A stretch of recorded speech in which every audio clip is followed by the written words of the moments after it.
இன்னைக்கு நாம 2019 ரிலீஸ் ஆன புல்மேரியா அப்படின்ற ஒரு நாக்புரி படத்தோட கதையை தான் பார்க்க போறோம். இந்த படத்தோட பொன்லைன் பத்தி பேசாம நேரா படத்தோட கதைக்குள்ள போயிடலாம். அதுக்கு முன்னாடி முதவாட்டி யாராச்சும் இந்த வீடியோ பார்த்துட்டு இருக்கீங்கன்னா நீங்க கேட்டுக்கொண்டிருப்பது தமிழ் பாய் சேனல். நான் ஹரிஹரன். இந்த சேனல் உங்களுக்கு பிடிச்சிருந்தா மட்டும் சப்ஸ்கிரைப் பண்ணி பக்கத்துல வர பெல் பட்டியும் சேர்த்து கிளிக் பண்ணிக்கிங்க. டெலிகிராம்ல ஃபாலோ பண்ணாதவங்க ஃபாலோ பண்ணிக்கிங்க. இப்போ நாம இந்த படத்தோட கதைக்குள்ள போயிடலாம். இந்த படத்தோட தொடக்கத்திலே ஒரு கல்யாண வீட்டை தான் காட்டுறாங்க. அந்த வீட்டுல இருந்து ஒரு பொண்ணு தூக்கத்துல இருந்து கண்ண முழிச்சு படு வேகமா அந்த கிராமத்துக்குள்ள போயிட்டு இருக்கா. இந்த பொண்ணு எங்க போயிட்டு இருக்கானா ஹீரோ பாக்கிறதுக்காக போயிட்டு இருக்கா. இவங்க ரெண்டு பேருமே சின்ன புள்ளையில இருந்து பொண்ணா தான் சுத்திட்டு இருக்காங்க. ரெண்டு பேரும் சேர்ந்து ஒரு குளத்துல இருந்து மீனை பிடிச்சி ரொம்ப சந்தோஷமா விளையாடிட்டு இருக்காங்க. ஹீரோ என்ன பண்றாரு, புடிப்பட்ட அந்த மீனை அவங்க பாட்டி கிட்ட கொடுத்து எனக்கு இந்த மீனை சுட்டு கொடு அப்படின்ற மாதிரி கேக்குறாரு. அதுக்கு அந்த பாட்டி என்ன சொல்றாங்க, இன்னைக்கு ஏத்து வீட்டுல கல்யாணம் நடக்கல, அங்க போய் சாப்பிட்டுப்போம், இந்த மீனை அப்புறமேட்டு நான் பொரிச்சு தரேன் அப்படின்ற மாதிரி சொல்றாங்க. சரின்ட்டு ஹீரோவும் அந்த வீட்டுல போய் சாப்பிடலாமேன்னு சொல்லி போறப்ப அங்க வந்து பாத்தீங்கன்னா கல்யாணம் முடிஞ்சு அந்த வீட்டோட பொண்ணு அவங்க மாப்பிள்ளை வீட்டுக்கு போறதுக்காக ரெடி ஆயிட்டு இருக்காங்க. இத பார்த்ததும் ஹீரோக்கு ஒண்ணுமே புரியாம பக்கத்துல இருக்கிறவர்கிட்ட, ஆமா எதுக்கு இந்த பொண்ணு அழுதுட்டு இருக்கா, எங்க போறா அப்படின்னு சொல்லி கேக்குறப்ப, ஏண்டா என்ன பார்த்து எதுக்குடா அந்த கேள்வி கேட்ட, எனக்கே 40 வயசு ஆகுது, எவனும் பொண்ணு கொடுக்கல, இதுல இந்த ஒரு கேள்விக்கு நான் பதில் சொல்லுமா அப்படின்ட்டு அந்த சொட்டத்தலையும் சலிச்சிட்டு போறான். உன்கிட்ட போய் கேட்டேன் பாருன்னு சொல்லி நினைச்சிட்டு ஹீரோக்கு என்ன பண்றாரு, நேரா அவங்க பாட்டி கிட்ட போய் கேக்குறாரு, இது விதிடா, ஒரு பொண்ணா பிறந்தா ஒரு குறிப்பிட்ட வயசுக்கு மேல கல்யாணம் பண்ணிட்டு அவங்க புகுந்த வீட்டுக்கு போகணும் அப்படின்ற மாதிரி சொல்றாங்க. அப்ப ஹீரோனும் என்ன விட்டு போயிடுவாளா அப்படின்னு சொல்லி கேக்குறப்ப, போய்தான் ஆகணும் அப்படின்ற மாதிரி அந்த பாட்டியம்மா சொல்றாங்க. அவ என்ன விட்டு போக கூடாது, நான் என்ன பண்ணுன்னு சொல்லிட்டு ஹீரோ கேக்குறப்ப, நீ நிறைய பணம் சம்பாதிக்கணும், பணம் சம்பாதிச்சா அந்த பொண்ணு கூட இருப்பா அப்படின்ற மாதிரி பாட்டி விளையாட்டுக்காக சொல்றாங்க. ஆனா ஹீரோ இதை சீரியஸா எடுத்துக்கிட்டு மறுநாளே நான் பட்டணத்துக்கு போறேன் அப்படின்ற மாதிரி ரெடி ஆக்கிட்டு இருக்காரு. இந்த விஷயத்தை கேள்விப்பட்ட ஹீரோனுக்கு என்ன பண்றாங்க, நீ எதுக்கு நாங்க போற, நீ இல்லாம எனக்கு கடுப்பா இருக்கும், நானும் கூட வந்துட்டுமா அப்படின்னு சொல்லி கேக்குறப்ப, இங்க பாரு நான் நமக்காக தான் போறேன், போயிட்டு வந்துறேன் அப்படின்னு சொல்லிட்டு ஹீரோவும் அந்த இடத்தை விட்டு போறாரு. இதை பார்த்ததும் ஹீரோனுக்கு இது நமக்காக போறானா அப்படின்ட்டு மூச்சிட்டு இருக்காங்க. பட்டணத்துல ஹீரோ எதிர்பார்த்த மாதிரி எந்த ஒரு வேலையுமே கிடைக்கல. அப்புறம் கிடைக்கிற சின்ன சின்ன வேலைகளை பார்த்து கொஞ்சம் பணத்தை சேர்த்துட்டு இருக்காரு. கொஞ்சம் பணம் சேர்ந்த கடுத்தது வாடகைக்கு ஆட்டோ ஓட்டிட்டு இருக்காரு. இந்த பக்கம் வந்து பார்த்தா ஹீரோன் வந்து எப்ப பார்த்தாலும் ஹீரோ கூட நினப்புல தான் இருக்காங்க. ஆனா பாட்டியம்மா என்ன பண்றாங்க, எப்ப பார்த்தாலும் அவன் நினப்புல இருக்க உதவங்க போற பாரு அப்படின்ட்டு விளையாட்டா திட்டிட்டு இருக்காங்க. அந்த பக்கம் வந்து பார்த்தா ஹீரோ சேர்த்து வச்ச பணத்தை எல்லாத்தையும் அவங்க முதலாளிட்ட கொடுத்து வைக்கிறாரு. நான் ஊருக்கு போறப்ப கொடுங்க அப்படின்ற மாதிரி கேட்கிறப்ப, எதுக்குடா பணத்தை சேர்த்து வச்சிருக்க அப்படின்ட்டு அந்த முதலாளி கேட்கிறாரு. எல்லாம் ஒரு காரணமா தான் முதலாளி அப்படின்ட்டு ஹீரோனை நினைச்சு பார்த்து சிரிச்சிட்டு இருக்காரு. இந்த பக்கம் வந்து பார்த்தா ஹீரோனுக்கு வயசு ஆயிட்டு அதனால ஒரு மாப்பிள்ளைய பார்த்து கல்யாணம் பண்ணி வைக்கலாம்னு சொல்லிட்டு முடிவு பண்றாங்க. அதனால அந்த பொண்ணுக்கு வந்து பார்த்தா நிச்சயம் பண்றதுக்கு ஏற்பாடுலாம் பண்ணிட்டு இருக்காங்க. இந்த நிச்சயத்துல ஒரு பொண்ணுக்கு வந்து பார்த்தா மஞ்சள் எல்லாம் பூசிட்டு இருக்காங்க. இதை எல்லாத்தையுமே பண்றது ஹீரோவோட பாட்டி தான். அப்போ வந்து பார்த்தா ஒரு பையன், பாட்டி உன் பேரன் வந்துட்டான் அப்படின்ற மாதிரி சொல்றப்ப பாட்டியம் என்ன பண்றாங்க, சந்தோஷப்பட்டு இருக்காங்க. ஆனா ஹீரோனுக்கு என்ன பண்றாங்க, நிறைய ஹீரோ பார்த்து போய் பேசிட்டு இருக்கப்ப ஹீரோனை பார்த்ததும் அவன் எதுக்கு உடம்பு ஃபுல்லா மஞ்சள் பூசி இருக்க அப்படின்ற மாதிரி கேட்கிறாரு. டேய் எனக்கு நாளைக்கு கல்யாணம்டா அப்படின்ற மாதிரி அந்த பொண்ணு சொல்றாங்க. இதை கேட்டதும் ஹீரோ லைட்டா அதிர்ச்சி ஆகிட்டு, ஏய் போய் தானே சொல்ற அப்படின்ற மாதிரி கேட்கிறாரு. ஏண்டா இந்த விஷயத்துல யாராச்சும் போய் சொல்லுவாங்களா, உண்மையிலே நாளைக்கு எனக்கு கல்யாணம் தாண்டா அப்படின்ற மாதிரி சொல்றாங்க. உடனே ஹீரோ தான் பாட்டியை பார்த்து, மா நான் எதுக்கு பட்டணத்துக்கு போனோம் அப்படின்ட்டு இந்த பொண்ணுகிட்ட நீ சொல்ல பேலையா அப்படின்னு சொல்லி கேட்கிறப்ப அந்த பாட்டியம்மா எதுவும் பேசாம கம்னு இருக்காங்க. அப்புறம் தான் ஹீரோனுக்கு புரியுது, ஹீரோ தன்னை லவ் பண்ணிருக்காரு அப்படின்னு சொல்லிட்டு. ரெண்டு வீட்டிலுமே சொந்தங்க வந்துட்டாங்க. இந்த கல்யாணத்தை நிறுத்த முடியாது அப்படின்றக்காக ஹீரோன் தனக்கு நிச்சயிக்கப்பட்ட அந்த பையனை கல்யாணம் பண்ணிக்கிறாங்க. ரொம்ப நாளா கஷ்டப்பட்டு பணத்தை சேர்த்து வச்சது எல்லாமே இவளுக்காகத்தான். ஆனா இவளுக்கே வேற ஒருத்தவங்க கூட கல்யாணம் ஆயிடுச்சு அப்படின்னு சொல்லிட்டு ஹீரோக்கு என்ன பண்றாரு, மனசுக்குள்ள பெம்பிட்டு இருக்க. அந்த பக்கம் வந்து பார்த்தா முதலாசி ஏற்பாடுகள் படுஜோரா நடந்துட்டு இருக்கு. ஆனா பொண்ணோட மாமியாருக்கு என்ன பண்றாங்க, நானும் என் மருமகளும் நிறைய பேச வேண்டியிருக்கு, நீ போய் தனியா படுத்துக்கோ அப்படின்ற மாதிரி பையன் கிட்ட சொல்லிட்டாங்க. சரின்ட்டு புது மாப்பிளைக்கு என்ன பண்றாரு, போய் தனியா படுத்துக்கிறாரு. மறுநாள் வந்து பார்த்தா புது மாப்பிளை வேலைக்கு கிளம்பிட்டு இருக்காரு. அப்படி கிளம்புறப்ப தன் பொண்டாட்டி கிட்ட இன்னைக்கு நைட்டு சீக்கிரம் வந்துடுறேன் அப்படின்ற மாதிரி சொல்லிட்டு போறாரு. அப்புறம் அந்த மாப்பிளை போன கழுத்து அந்த வீட்டுல இருக்கிற எல்லாரும் அவங்கவுங்க வேலை பார்த்துட்டு இருக்காங்க. இப்ப இந்த மாப்பிளையோட வீட்டுல எல்லாரும் வயல்ல வேலை பார்த்துட்டு இருக்காங்க. அப்படி வேலை பார்த்துட்டு இருக்கப்ப அந்த மாப்பிளையோட அண்ணன் என்ன பண்றான், இந்த பொண்ணு சரியான ராசியே இல்லாதவ, வீட்டுக்கு வந்ததுமே மாலை செத்து போச்சு அப்படின்ற மாதிரி சொல்றாரு. இதை கேட்டதும் மாமனாருக்கு என்ன பண்றாரு, இது அந்த பொண்ணோட காதுல விழுந்துடக்கூடாது, வீழ்ந்தா கஷ்டப்படுவா அப்படின்ற மாதிரி சொல்றாரு. ஆனா இதை எல்லாத்தையுமே அவங்க மாமியாரி நோட் பண்ணிக்கிறாங்க. அன்னைக்கு நைட்டு வந்து பாத்திரம் முதராத்திரி நடக்கல. மாமியார் மருமக ரெண்டு பேரும் எதையோ பத்தி சின்சியரா பேசிட்டு இருக்காங்க அப்படின்றனால முதராத்திரி தள்ளி வச்சிட்டாங்க போல இருக்கு. மறுநாள் வேலைக்கு போறப்ப இன்னைக்கு என்ன நடந்தாலும் நம்ம ரெண்டு பேருக்கும் முதராத்திரி நடக்கும், யாரும் தடுக்க முடியாது அப்படின்னு சொல்லிட்டு மாப்பிள்ள அந்த வீட்டை விட்டு போறாரு. ஆனா அவர் போன கொஞ்ச நேரத்தை அவர் இறந்து போயிட்டாரு அப்படின்ற ஒரு தகவல் மட்டும் தான் வருது. இந்த பக்கம் ஹீரோனோட அப்பா அம்மா தான் பொண்ணை பார்க்கணும் போல இருக்கு அப்படின்ற மாதிரி யோசிச்சுட்டு இருக்க ஹீரோ என்ன பண்ற, நான் போய் கூட்டு வரேன் அப்படின்னு சொல்லிட்டு சைக்கிள் அந்த ஊருக்கு போறாரு. ஆனா அவர் அந்த ஊருக்கு போறது காட்டியுமே அங்க இருக்கிறவங்க எல்லாரும் இந்த பொண்ணை பாய்க்கு வந்தபடி திட்டிட்டு இருக்காங்க. வீட்டுக்கு வந்த நேரம் சரியில்லை, மாடு சேர்த்துச்சு மருமம் சேர்த்துட்டான் அப்படின்னு சொல்லிட்டு அங்க இருக்கிற எல்லாருமே கத்திட்டு இருக்காங்க. அது மட்டும் இல்லாம அந்த ஊர்ல இருக்க ஒரு சாமியாருக்கு என்ன பண்றாரு, இந்த பொண்ணு கடவுளோட குழந்தைய கிடையாது, சாத்தான் மூலமா அனுப்பப்பட்டவ, இவன் இந்த கிராமத்துக்கு வந்த நேரம் கெட்ட நேரம், நிறைய அபசகுணங்கள் நடக்க போகுது அப்படின்ற மாதிரியும் இந்த பொண்ணு இந்த இடத்த விட்டு துரத்துங்க அப்படின்ற மாதிரி சொல்றாரு. இதை கேட்டதுமே அங்க இருக்கிற எல்லாரும் இந்த பொண்ணை போட்டு அடிச்சு இந்த இடத்த விட்டு துரத்துறாங்க. ஒரு சில ஆண்கள் எல்லை மீறி இந்த பொண்ணோட துணியெல்லாம் கீச்சி ரொம்ப அசிங்கப்படுத்தி அனுப்புறாங்க. இதுக்கு அடுத்ததான் ஹீரோ இந்த கிராமத்துக்குள்ள வராரு. வந்ததுமே ஹீரோன் பத்தி கேட்கிறப்ப அந்த பொண்ணோட பேரை சொன்னதுமே அங்க இருக்கிற எல்லாருமே பாய்க்கு வந்தபடி திட்டுறாங்க. இப்ப இந்த இடத்துல ஹீரோன் எங்க போனாங்க அப்படின்னு தெரியாம ஹீரோ மூச்சிட்டு இருக்காரு. இப்ப அப்படியே கட் பண்ணா பிரீத்தி அண்ட் ஜெய் அப்படின்ட்டு ரெண்டு பேரை காட்டுறாங்க. ஜெய் பிரீத்தி ரெண்டு பேருக்குமே கல்யாணம் ஆகி கிட்டத்தட்ட 5 வருஷம் ஆகுது. இவங்க ரெண்டு பேருக்கும் வந்து பார்த்தா இது வரைக்குமே குழந்தை பிறக்கவே இல்லை. எப்ப பார்த்தாலும் பிரீத்தியோட மாமனார் மாமியார் ஒரு பேரனோ பேத்தியோ பெத்து கொடு, உனக்கு என்னதான் ஆச்சு அப்படின்ற மாதிரி பாய்க்கு வந்தபடி பேசிட்டு இருப்பாங்க. இந்த ஒரு விஷயத்தால ஜெய் வந்து பார்த்தீங்கன்னா பிரீத்திக்கு ரொம்ப ஆறுதலா இருந்தாலும் பிரீத்தியோட மனசு இதெல்லாம் ஏத்துக்க மாட்டேனுது. இதை வந்து பார்த்தீங்கன்னா ஜெய் தான் ஃப்ரெண்டு கிட்ட சொல்றப்ப நீ ஏன் பாடகத்தாய் மூலமா ஒரு குழந்தை பெத்து கூடாது அப்படின்ற மாதிரி சொல்றாரு. இதை கேட்டதுமே ஜெய்க்கு வந்து பார்த்தீங்கன்னா சரியா படல. பட் இருந்தாலும் பிரீத்தி கிட்ட இதை பத்தி சொல்றப்ப பிரீத்தி இதுக்கு ஒத்துக்கிறாங்க. எப்படி இதை பண்ணலாம் அப்படின்ற போது உங்க அப்பா அம்மா உங்களை பத்தி எதுவும் சொல்ல மாட்டாங்க, எனக்கு தான் ஏதோ குறை இருக்குன்ற மாதிரி சொல்றாங்க.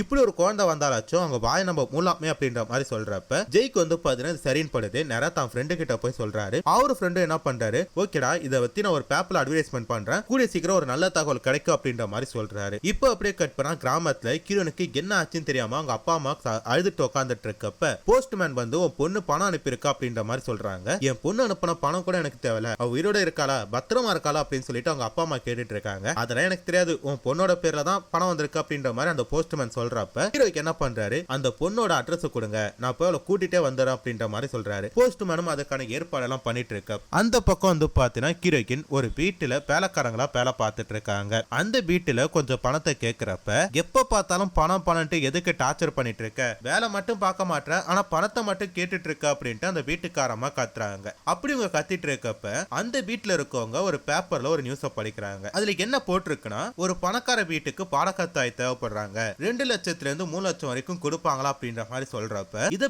ஹீரோயின் கேட்டுட்டு எப்படியாச்சும் அந்த பணத்தை நம்ம வாங்கணும் அப்படின்னு சொல்லிட்டு முடிவு பண்றாங்க. அம்மா எதுக்கு இந்த பொண்ணுக்கு இவ்வளவு பணம் தேவைப்படுதுன்னு சொல்லி பார்த்தா இவங்க அம்மாக்கு வந்து பார்த்தீங்கன்னா உடம்புல பல வியாதிகள் இருக்கு, அதை சரி பண்ணும் அப்படின்றக்காகத்தான் இந்த பணத்தை அவங்க ஏற்பாடு பண்றாங்க. சரின்ட்டு நேரம் ஜெய்யோட வீட்டுக்கு போயிட்டு இதை பத்தி சொல்றப்ப ஜெய்க்கு வந்து பார்த்தீங்கன்னா இந்த விஷயம் சுத்தமா பிடிக்கவே இல்லை. ஆனா பிரீத்தி வந்து பார்த்தீங்கன்னா இந்த பொண்ணு கிட்ட எல்லாத்தையுமே பேசி ஒரு கன்ஃபர்மேஷன் வாங்கிக்கிறாங்க. அந்த பக்கம் வந்து பார்த்தீங்கன்னா ஹீரோ கிரண் வீட்டுக்கு போயிட்டு அந்த பொண்ணை பத்தி கேட்கிறாரு. ஆனா அங்க இருக்கிறவங்க இந்த பொண்ணு இது வரைக்கும் இங்க தான் வேலை பார்த்துட்டு இருந்தா, ஆனா இப்ப இந்த இடத்த விட்டு போயிட்டு அவ எங்க போயிருக்கான்னு தெரியாது, மன்னிச்சுக்கங்க அப்படின்ற மாதிரி சொல்றாங்க. ஆனா என்ன ஆனாலும் சரி இந்த பொண்ணு இந்த கிராமத்துல தான் இங்க இருப்பா, எப்படியாச்சும் இந்த கிராமத்தை விட்டு போறப்ப இந்த பொண்ணை கூட்டிட்டு தான் போகணும் அப்படின்ற மாதிரி ஹீரோ முடிவு பண்றாரு. இந்த பக்கம் வந்து பாத்தீங்கன்னா ஜெய் தான் பொண்டாட்டிட்ட போயிட்டு இந்த விஷயத்தை நிறுத்தலாம் அப்படின்ற மாதிரி சொல்ல போறாரு. ஆனா அதுக்குள்ள வந்து பாத்தீங்கன்னா பிரீத்தி எல்லாத்தையும் பேசி அந்த பொண்ணை அனுப்பி வச்சுட்டாங்க. எனக்கு சரியா படல பிரீத்தி அப்படின்ற மாதிரி சொல்றப்ப திருப்பி பிரீத்தி வந்து பாத்தீங்கன்னா கண்ணீர் விட்டுற மாதிரி பேசுறாங்க. சரி சரி எதா இருந்தாலும் பாத்துக்கலாம் அப்படின்ற மாதிரி ஹீரோப்பும் கம்னு இருக்காரு. அன்னைக்கு நைட்டே வந்து பாத்தீங்கன்னா ஜெய்யோட அப்பா ஹீரோ பிடிச்சு திட்டிட்டு இருக்காரு. நீ இப்படி பண்ணுட்டு நான் கனவுல கூட நினைச்சு பார்க்கல, மனுஷனா நீ அப்படின்னு சொல்லி கேட்கிறப்ப என்னடா அவங்க அப்பா திட்டுறாரு அப்படின்னு சொல்லி பார்த்தா இது எல்லாமே ஒரு கனவு தான் போல இருக்கு. இந்த ஒரு விஷயம் கண்டிப்பா ஹாஸ்பிட்டலுக்கு போனா அவங்க அப்பாவுக்கு தெரிஞ்சிடும். அதனால இந்த விஷயத்தை தடுத்தலாம் அப்படின்ட்டு பிரீத்திட்ட போய் சொல்றப்ப இது உங்க அப்பாவுக்கு தெரியக்கூடாதுன்னா அந்த பொண்ணு கூட நீங்க பிசிக்கலா ரிலேஷன்ஷிப்ல இருந்து குழந்தை பெத்து கொடுங்க அப்படின்றா. ஏய் என்னடி நினைச்சிட்டு இருக்க பிள்ளையாடி அப்படின்னு சொல்லி கேட்கிறப்ப அதெல்லாம் எனக்கு தெரியாது, எனக்கு ஒரு குழந்தை வேணும் அப்படின்ட்டு பிரீத்தி பிடிவாதமா இருக்காங்க. இந்த ஒரு விஷயத்த வந்து பாத்தீங்கன்னா கிரண் கிட்ட சொல்றப்ப கிரணும் ஒத்துக்கிறாங்க. இது வந்து பாத்தீங்கன்னா ஜெய்க்கு சுத்தமா பிடிக்கவே இல்லை. பட் இருந்தாலும் என்ன பண்றாரு, ஒத்துக்கிறாரு. இப்ப வந்து பாத்தீங்கன்னா ஹீரோயின் அதே வீட்டுக்கு வந்துட்டாங்க. இவங்க எல்லாமே இப்போ ஒன்னா தான் இருக்காங்க. இன்னைக்கு நைட்டு அந்த பொண்ணு கூட போயிட்டு நீங்க பொண்ணா இருக்க போறீங்க அப்படின்ற மாதிரி பிரீத்தி சொல்றாங்க. எனக்கு விருப்பம் இல்ல அப்படின்ற மாதிரி சொன்னாலும் பிரீத்திக்காக ஜெய் என்ன பண்றாரு, கிரணோட பெட்ரூமுக்கு போறாரு. அவர் போனதுக்கு அடுத்ததான் பிரீத்திக்கு ஒரு விஷயம் தோணுது. இவங்க கல்யாணமான மொத்தராத்திரி அன்னைக்கு 2 பேரும் மனசை விட்டு பேசிதான் இவங்க 2 பேரும் பிசிக்கல் ரிலேஷன்ஷிப்ல இருந்திருப்பாங்க. மேபி இப்பயும் அந்த மனுஷன் அப்படித்தான் இருப்பானோ அப்படின்ற மாதிரி நினைச்சுக்கிட்டு நேரா ஹீரோனோட பெட்ரூம் ஜன்னல் ஓபன் பண்ணி பார்த்தா ஹீரோனும் ஜெய்யும் மனசை விட்டு பேசிட்டு இருக்காங்க. இந்த விஷயத்தை பார்த்ததும் பிரீத்தி செம்ம கடுப்பாயிட்டா. மறுநாளே போனீங்களா மேட்டர் முடிச்சிங்களா வந்ததை விட்டுட்டு எதுக்கு அந்த பொண்ணு கிட்ட பேசிட்டுலாம் இருக்கீங்க அப்படின்னு சொல்லி கேட்கிறப்ப ஏண்டி அவ பொண்ணா ரோபோட் அடி போனதும் மேட்டர் முடிச்சுட்டு வர சொல்ற, அவ பொண்ணு தானே மனசை விட்டு கொஞ்சம் பேசுன என்ன தப்பு அப்படின்ற மாதிரி கேட்கிறா. இல்லங்க இப்படிதான் நம்ம முதராத்திரி அன்னைக்கு பேசணும், மேபி அந்த பொண்ணு உங்களுக்கு பிடிச்சு போயிடுமோன்னு பயமா இருக்கு அப்படின்ற மாதிரி சொல்றப்ப இங்க பாரு இந்த ஒரு விஷயத்த நான் பிடிக்காம தான் பண்ணிட்டு இருக்கேன், அதுவும் உனக்காக தான் பண்ணிட்டு இருக்கேன் புரியுதா அப்படின்ற மாதிரி சொல்றாரு.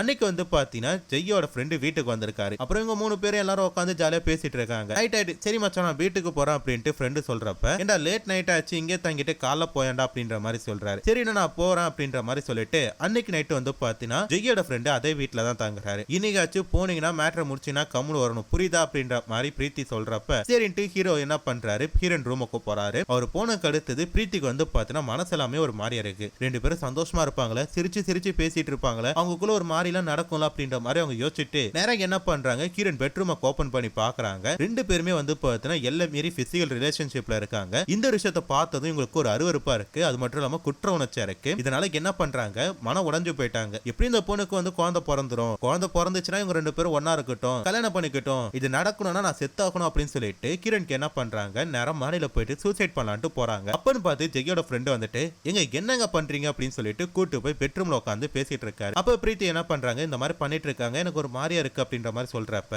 யாருக்காக பண்றான், உனக்காக தானே, உனக்கு ஒரு குழந்தை கொடுக்கணும் அப்படின்றக்காக தானே பண்ணிட்டு இருக்கான். இதே உனக்கும் அவனுக்கு நடக்கும்போது சந்தோஷமா தானே இருக்கும், ஒரு விஷயங்கள் கஷ்டமா தான் இருக்கும், போக போக சரியிடும் அப்படின்ற மாதிரி சொல்லிட்டு இருக்க. கரெக்டா அந்த நேரம் பார்த்து இடி இடிக்குது. ரெண்டு பேரும் வந்து பாத்தீங்கன்னா கட்டி பிடிக்கிறாங்க. அப்புறம் என்ன, பிரீத்தியும் ஜெய்யோட ஃப்ரெண்டு ரெண்டு பேருமே வந்து பாத்தீங்கன்னா சம்பவம் பண்ணிட்டு இருக்காங்க. மறுநாள் காலை தான் பிரீத்திக்கு இது எல்லாமே தெரியுது. பக்கத்துல ஏஞ்சி பார்த்தா அவனை காணும். அவன் எங்கடா சொல்லி பார்த்தா அவன் காதலி போன் பண்ணிட்டா அப்படின்றனால இந்த இடத்தை விட்டு போயிட்டான் போல இருக்கு. பிரீத்திக்கு நம்ம ஏதோ ஒரு தப்பு பண்ணிட்டோம், இது நம்ம உடனே நம்ம கணவர்கிட்ட சொல்லணும் அப்படின்ற மாதிரி சொல்லிட்டு அவங்க கணவர்கிட்ட போய் கத்துறாங்க. எங்க என்ன மன்னிச்சிருங்க, நான் தெரியாம பண்ணிட்டேன் அப்படின்ற மாதிரி சொல்றப்ப அந்த ஆளுக்கு என்ன நினைக்கிறேன், என்னமா நேத்து நடந்துச்சு அதை பத்தி நினைக்கிறேன், பரவாயில்லமா அதை பத்தி தப்பா நினைக்கல அப்படின்ற மாதிரி சொல்லிட்டான். அதாவது ஜெய் என்ன நினைச்சிருக்கான்னா, ஹீரோனும் இவரும் ஒன்னா இருந்தாங்களா, அதை இவங்க பாத்துட்டாங்க அப்படின்ற மாதிரி ஃபீல் பண்ணிட்டாங்களே நினைக்கிறாங்க. ஆனா இவங்க வந்து பாத்தீங்கன்னா ஜெய்யோட ஃப்ரெண்டு கூட பொண்ணா இருந்துட்டோம், அதை தான் புருஷன் கிட்ட சொல்ல முடியல அப்படின்ற மாதிரி வருத்தப்பட்டு இருக்காங்க. இப்படியே கொஞ்ச நாட்கள் போயிட்டு இருக்கப்ப கிரண் வந்து பாத்தீங்கன்னா கர்ப்பமாயிட்டாங்க. இந்த விஷயத்தை கேட்டதும் பிரீத்தி வந்து பாத்தீங்கன்னா சந்தோஷப்பட்டு அவங்களை விழுந்து விழுந்து கவனிச்சிட்டு இருக்காங்க. திடீர்னு ஒரு நாள் செக்அப் போறப்ப பிரீத்தி வந்து பாத்தீங்கன்னா மயக்கம் போட்டாங்க. என்னன்னு சொல்லி பார்த்தா அவங்க கர்ப்பமா இருக்காங்க. இந்த விஷயத்தை கேட்டதுமே ஜெய்யோட ஃப்ரெண்டு வந்து பாத்தீங்கன்னா அதிர்ச்சி ஆயிட்டாரு. ஏன்னா காரணம் அவரு தானே. இப்படியே வந்து பாத்தீங்கன்னா ரெண்டு பேருமே ஒரே வீட்டுல கர்ப்பமா இருக்காங்க. இப்படியே நாட்கள் கொஞ்சம் கொஞ்சமா போயிட்டு இருக்கப்ப ஹீரோவும் வந்து பாத்தீங்கன்னா இந்த பொண்ணை பத்தி எல்லா இடத்துலயுமே தேடிட்டு இருக்காரு. அப்படியே கட் பண்ணா கிரணுக்கு பிரசவலி ஏற்பட்டு ஹாஸ்பிட்டல்ல போய் சேர்க்கிறாங்க. அந்த இடத்துல ஒரு மாத்திரை கிடைக்காதுன்ட்டு ஜெய்க் என்ன பண்றாரு, வெளில போய் வாங்கறதுக்காக போறாரு. அவரு போன கொஞ்ச நேரத்திலேயே பிரீத்திக்கு வந்து பார்த்தா பிரசவலி ஏற்பட்டுச்சு. அதனால ஜெய்யோட ஃப்ரெண்ட் என்ன பண்றாரு, அவங்கள அட்மிட் பண்ணிட்டு அப்புறம் அதே டேப்லெட் வாங்கறதுக்காக வெளில போயிட்டாரு. ஜெய் திருப்பி வரும்போது ஹீரோவோட ஆட்டோல தான் வராரு. அங்க வந்து பார்த்தா அவர்கிட்ட சுத்தமா பணம் கிடையாது. பரவாயில்ல தலைவன் பொண்டாட்டியை போய் பாரு அப்படின்ட்டு ஹீரோ சொல்றப்ப தன்னோட விசிட்டிங் கார்டை கொடுத்து எந்த ஒரு பிரச்சனைனாலும் என்ன வந்து பாரு அப்படின்ற மாதிரி சொல்றாரு. அங்க போய் பார்த்தா ஹீரோனுக்கு ஆண் குழந்தையும் பிரீத்திக்கு வந்து பாத்தீங்கன்னா பெண் குழந்தை பிறந்திருக்கு. இதனால ஹீரோ ரொம்ப சந்தோஷப்பட்டு இருக்காரு. வீட்டுக்கு வந்து அந்த குழந்தைங்க கூட சந்தோஷமா இருக்காரு. அப்ப ஹீரோனுக்கு என்ன பண்றாங்க, அவங்களுக்கு குழந்தை குழந்தைக்கு பால் கொடுக்கலாம்னு சொல்லி போறப்ப பிரீத்தி அதை தடுக்கிறாங்க. தன் கணவர்கிட்ட இந்த குழந்தை நான் எடுத்துக்கலாமா அப்படின்னு சொல்லி கேட்கிறப்ப அது அவளுக்கு பிறந்த குழந்தை தானே, அதை அவளே வச்சுக்கிட்டோம், இதுதானே நம்ம குழந்தை அப்படின்ற மாதிரி சொல்றாங்க. இல்ல உங்ககிட்ட ஒரு விஷயத்த சொல்லணும் அப்படின்ற மாதிரி பிரீத்தி ஆரம்பிக்கிறாங்க. என்னன்னு சொல்லி கேட்கிறப்ப அந்த ஒரு குழந்தை, அதாவது ஹீரோனுக்கு பிறந்ததான் உங்களுக்கு பிறந்த குழந்தை, இது கிடையாது அப்படின்றாங்க. நீ என்னடி சொல்ற அப்படின்ற